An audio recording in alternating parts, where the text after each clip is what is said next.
The fluorescent lights of the grocery store cast harsh shadows across Marcus Chen's weathered face as he stood in the baby formula aisle at 11:47 p.m., clutching a basket that contained nothing but a frozen dinner and a bottle of antacid. At 52, the successful CFO of a Fortune 500 company had everything money could buy: a penthouse overlooking the city, a BMW in the garage, stock options that made his accountant smile, yet he found himself shopping alone in the dead of night, avoiding the emptiness of his pristine apartment where even the echoes seemed lonely. He wasn't supposed to be here. Marcus should have been at home, reviewing quarterly reports or catching up on the sleep that had eluded him since his divorce finalized 6 months ago. But insomnia had become his unwelcome companion, driving him to these late-night grocery runs that served no purpose other than killing time until exhaustion finally claimed him.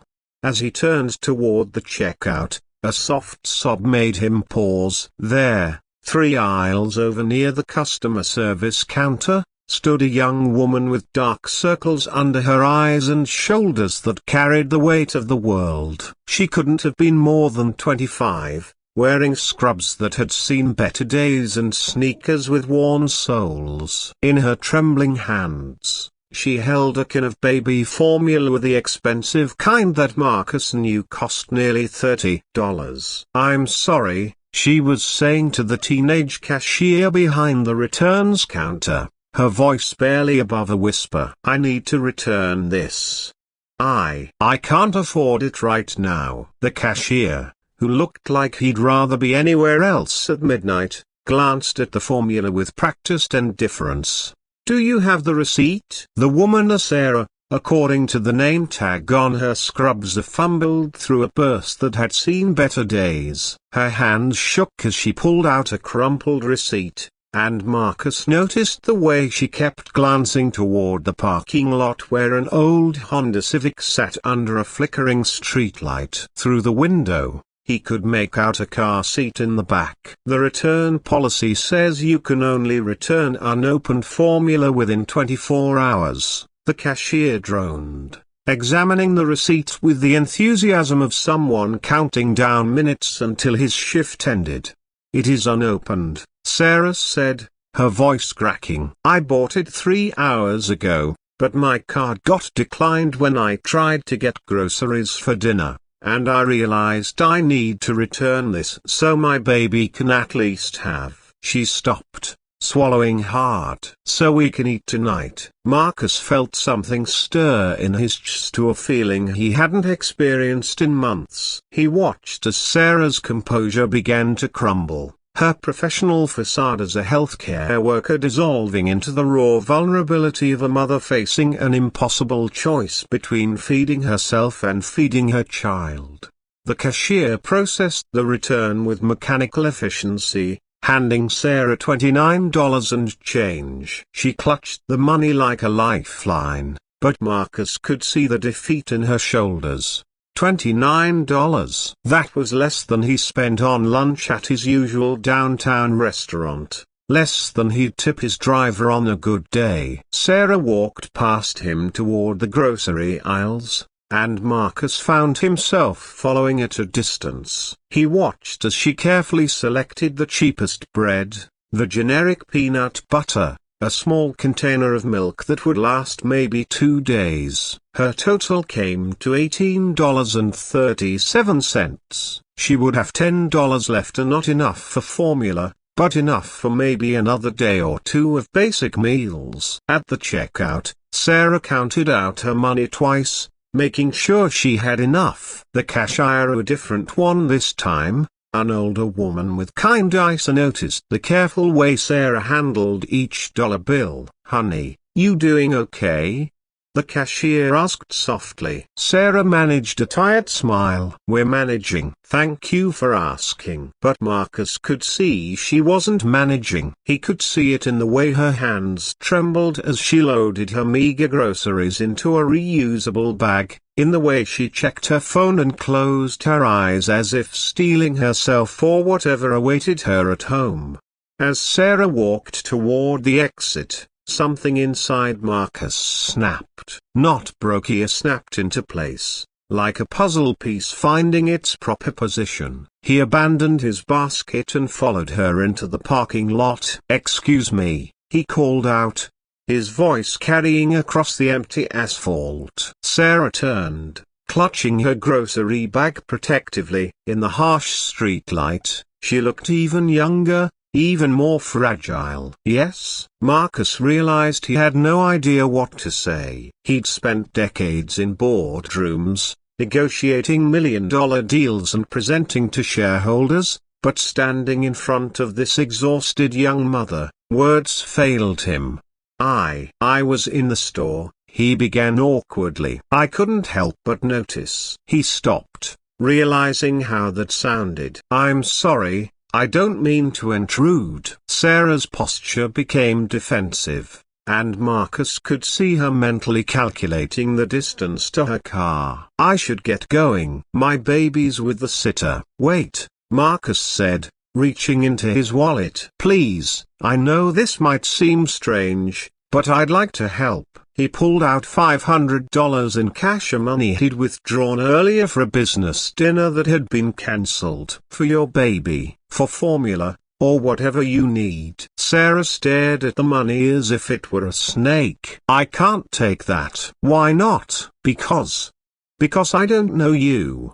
Because people don't just give money to strangers. Because there has to be a catch." Her voice grew stronger with each word, and Marcus realized she was more angry than grateful. "What do you want?" The question hung in the air between them, and Marcus found himself really considering it for the first time. What did he want? He thought about his empty apartment, his untouched dinner growing cold in the microwave, the quarterly reports that would still be there tomorrow. He thought about his ex-wife's parting words, "You've forgotten how to be human, Marcus. You've forgotten what it means to connect with another person." "Nothing," he said finally. "I don't want anything. I saw you in there, having to choose between feeding yourself and buying formula for your baby, and I realized that I complain about having nothing while I have everything. I realized that I've been so focused on accumulating wealth that I'd forgotten what it was for." Sarah's grip on her grocery bag loosened slightly. "You don't understand. I'm not a charity case. I'm a nursing student. I work nights at the hospital to pay for school. I'm building a life for my daughter and me. I don't need someone's pity." "It's not pity,"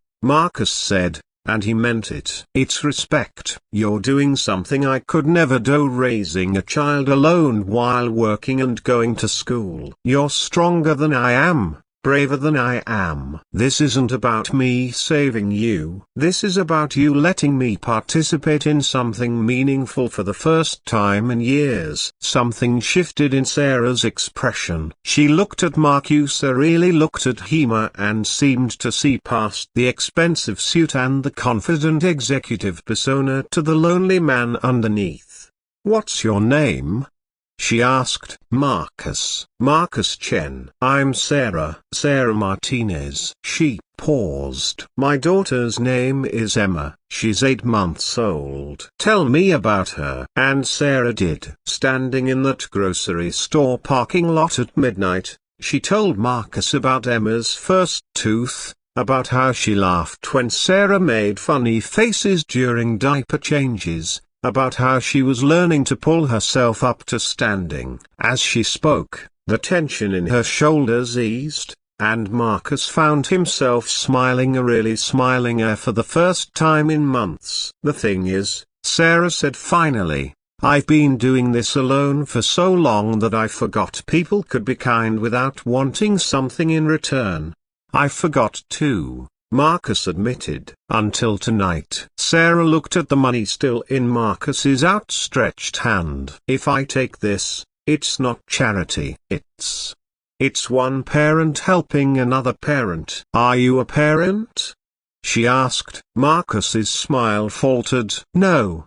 I My wife and I tried for years. It didn't happen. She said I was married to my work instead of her. She was right. But you could be, Sarah said softly. A parent figure. I mean, Emma needs all the positive influences she can get. 3 months later, Marcus found himself in the same grocery store, but this time his cart was full of baby food, diapers, and teething toys. Sarah had finished her nursing program and landed a job at the children's hospital downtown. Emma had learned to walk and had taken her first steps in Marcus's living room, which was no longer pristine but was filled with toys and laughter and life. Marcus had discovered that mentoring Sarah through her final months of nursing school and watching Emma grow had given him something he'd been searching for without knowing it: purpose. He'd started a scholarship fund at Sarah's nursing school for single mothers, and he'd begun volunteering at the children's hospital where Sarah worked. Uncle Marcus, Emma babbled as she toddled toward him in the grocery store, her chubby arms outstretched. Sarah, who now looked rested and happy, grinned as she scooped up her daughter. She's been asking for you all morning. Marcus felt his heart swell as Emma reached for him, her tiny hands grabbing at his tie. 6 months ago, he'd been a man who had everything and nothing. Now, he was simply a man who had learned that the most valuable currency wasn't in his investment portfolio, it was in the connections we make with each other, in the kindness we show to strangers, in the families we choose to love. Ready for dinner? He asked Sarah, taking Emma into his arms. Always, Sarah replied, and Marcus knew she wasn't just talking about the meal. As they walked through the store together, this unlikely family bound not by blood but by circumstance and choice, Marcus realized that sometimes the most profound changes in our lives begin not with grand gestures or carefully planned decisions, but with a simple moment of recognition that we all need help sometimes, and that offering it might save us both.